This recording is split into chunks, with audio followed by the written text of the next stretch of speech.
Well, golly, it's a beautiful day. There's a piece of me that thinks I should just send you outside to look at that magnolia tree, and that's kind of my whole sermon. There's a tradition in the Episcopal Church. It goes back to a famous 19th century preacher named Phillips Brooks, who built a great preaching house in Boston at Trinity Copley Square. And he had the carver of his great wooden pulpit in Trinity Copley Square engrave in a place where only the preacher could see them the words that we just heard from John's Gospel, "Sir, we wish to see Jesus." That's what he wanted inscribed on his pulpit where only he could see it. "Sir," because back when that pulpit was carved, all of the preachers were men. "Sir, we wish to see Jesus." It's a humbling reminder for a preacher. Don't wow us with your oratory. Don't impress us with your Greek and your Latin. At the end of the day, sir, we wish only to see Jesus. My ex-husband, James, who was at one time a priest at a church across the river, St. Michael All Angels, told his boss, Chris Cron, about that tradition. And James suggested to Chris that they have a similar plaque made for their pulpit at St. Michael's. And then they invited, and I knew that was happening, they invited me to preach once. So I climbed up into this pulpit, and there, engraved on the right here, where only I could see it, was a plaque where only the preacher could see it, these famous words from St. John's Gospel, with a slight change. It said, "Ma'am, we wish to see Jesus." Don't we all? It's a good reminder. Women had to put up with the accoutrements of men for hundreds of years, so I am more than happy to show up and be reminded, "Ma'am, we wish to see Jesus." Certainly the Greek pilgrims who ask this question, this is what they want, right? They want to see Jesus. That's likely the reason that they've come to Jerusalem in the first place. Jesus is gaining a reputation. That means he's also getting some considerable pushback. He is famous. And he's a lightning rod for controversy. Of course they want to see this guy, right? They've heard all about him. And Jesus' response to their perfectly reasonable request is elliptical at best. "Sir, we wish to see Jesus," they say, his disciples. And Jesus responds, "Unless a grain of wheat falls into the ground and dies, it remains a single grain. If it dies, however, it bears much fruit." What? That is not a response to the question that he is asked. On the surface of things, that's not an answer at all. They want to see him. They want to catch a glimpse of him. They want to take a selfie with him or get an autograph to take home and impress their kids. And basically, Jesus says no. He redirects the question. The stakes are too high right now, he says, for selfies and autograph hounds. The fear around us is palpable. If those tourists want to catch a glimpse of me, he says, tell them to show up at Golgotha on Friday afternoon.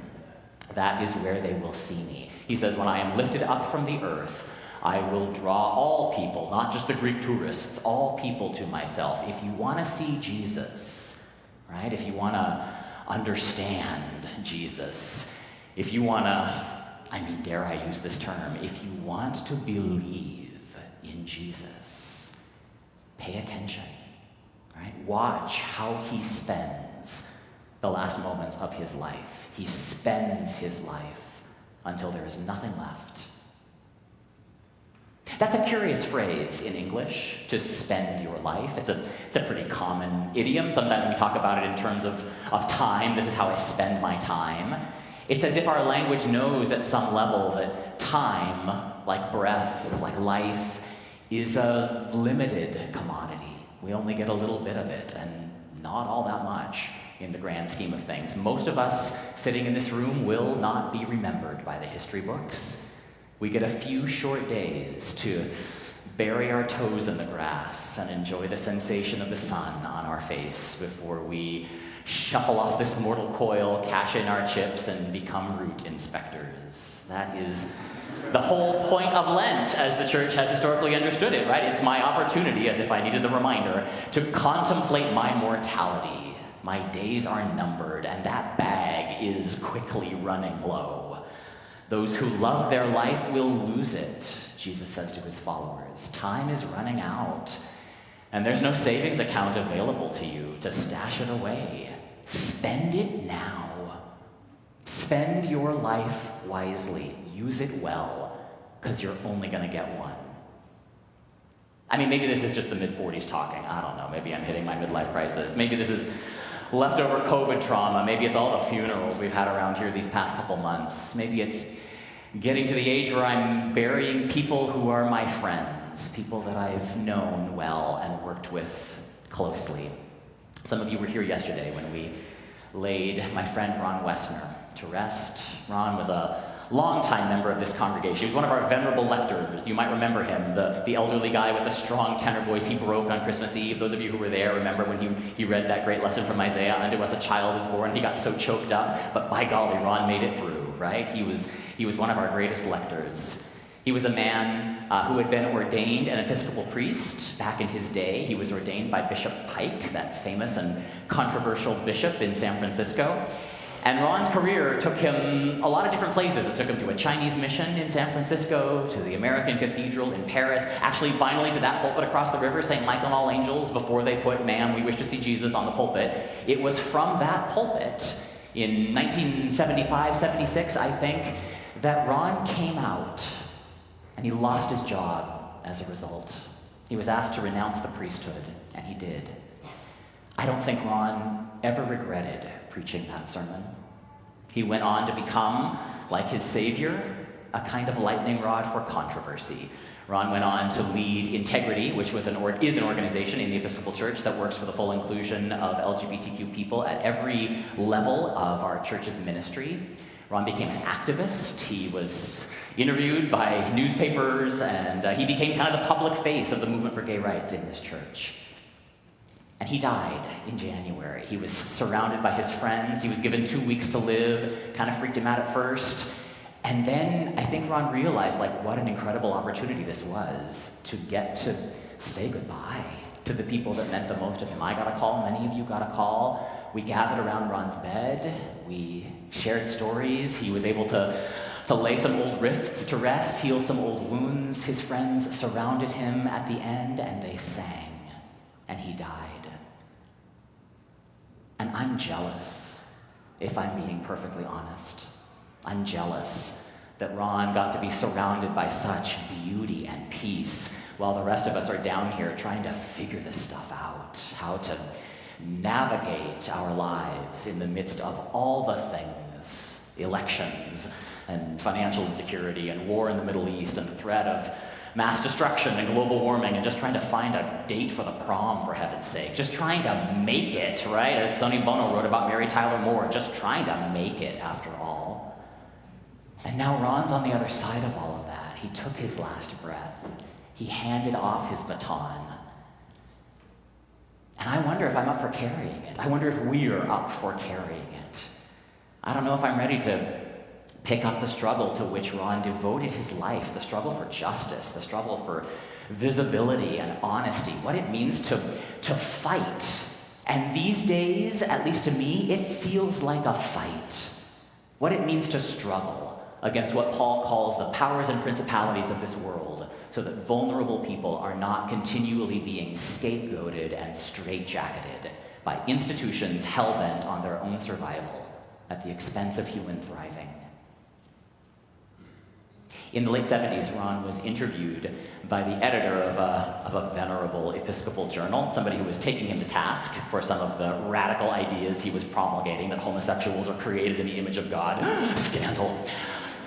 So this editor asked Ron, in the 60s, we had these issues of injustice, the injustices to blacks that was forcibly raised in the church. And then we had to deal with the prayer book revision, and then with the ordination of women. And now we're being asked to deal with the gay issue. That's how they talked about it in 1978, right? The gay issue. When is it all gonna stop? I mean, when is it all gonna stop? And I can imagine Ron chuckled a little bit. His response was, never. It never stops. This is the way God speaks to us. The prophets were controversial. Jesus was controversial, he said. All of our creeds come to us through controversy. Controversy, Ron said, controversy is the fertilizer of the church. You might not like the smell, but it makes things grow. I love that line. I would like that right across the top of my pulpit. Controversy is the fertilizer of the church. Maybe you don't like the smell of it. It makes things grow. Jesus says something kind of similar, I think. Unless a grain of wheat, which is to say a human life, right? Unless a grain of wheat falls to the ground and dies, it remains a single seed. But when it dies, it has the opportunity to do something amazing. That is when it has the opportunity to start bearing fruit. And so now I've got this little ghost on my shoulder, and it speaks to me in the voice of Ron Wessner, who spent the most precious thing he had, which was his priesthood, right? The cost of what he did, the cost of coming out, the cost was high, and he had to spend pretty recklessly in order to do it. He let his very life fall to the ground and die. He refused to resort to pious platitudes in the face of ignorance and sinfulness and pride. He lost his life and his vocation, and in losing them, he found his deepest life and his deepest vocation. He got his life back, and that life bore fruit. It is still bearing fruit. My sense is a lot of us have a ghost like that on our shoulder, a love that will not let us go. Nobody likes conflict. Well, some of you do, let's be honest. Some of you never pass up an invitation to an argument. But more of us, I suspect, in this room, we're good Episcopalians, which is to say that we tend towards introversion and conflict avoidance and maintaining a veneer of respectability as a way of masking our anger and our grief. When will all of this nasty, controversial stuff go away so that things will just be the way they used to be? When do I just get to go back to church and feel good? That was not Ron's tack.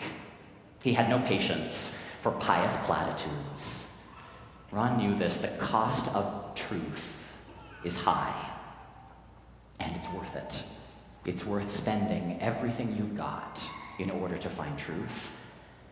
And my sense is that many of us are longing to spend a little bit. We're longing to spend what remains of our days working to something bigger than these little gardens of anxiety that we've learned to tend so faithfully. I think we long to be invited into something that will ask everything of us, something that comes with a cost, something that will demand everything we've got and then ask a little bit more. Which is to say, along with these visiting Greeks in John's Gospel, we want to see Jesus. Ma'am, we wish to see Jesus. And we know somehow, instinctually, if nothing else, we know somehow that when we're walking that knife edge, what the psalm calls the valley of the shadow of death, right? We know that's the place where you go looking for him, right? It's the foot of the cross. It's the place he told them to go find him, because those who cling to their life are going to find it slipping through their fingers.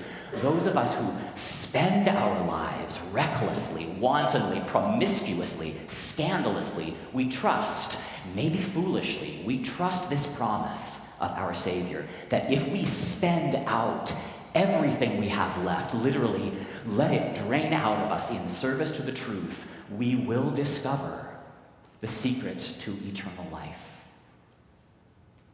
So I hope you get a chance to catch a glimpse of that magnolia tree out in the courtyard as you leave this morning. She has never looked as beautiful as she does today.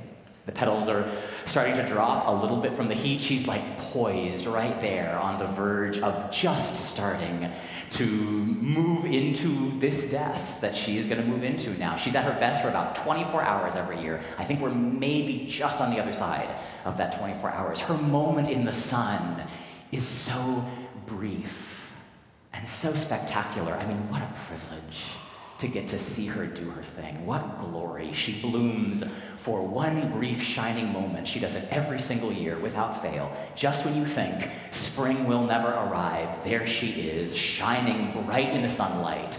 The most beautiful thing I get to see all year long. She spends her petals recklessly and shamelessly and provocatively, without an ounce of decency or modesty or selfishness. They fall to the ground, they turn brown, they create the mulch that's going to allow next year's seeds to grow. That's how the earth works. We get these moments, these little blips of time, a little bit of beauty, a few beautiful petals before they fall to the ground. You can hoard them, right? You can try to keep them on, or you can do what that tree does, spend them, let them go. The cost of truth is high. It's going to demand everything we've got. So spend recklessly, because the other side of truth is beauty. And beauty, like truth, is worth every single thing we've got.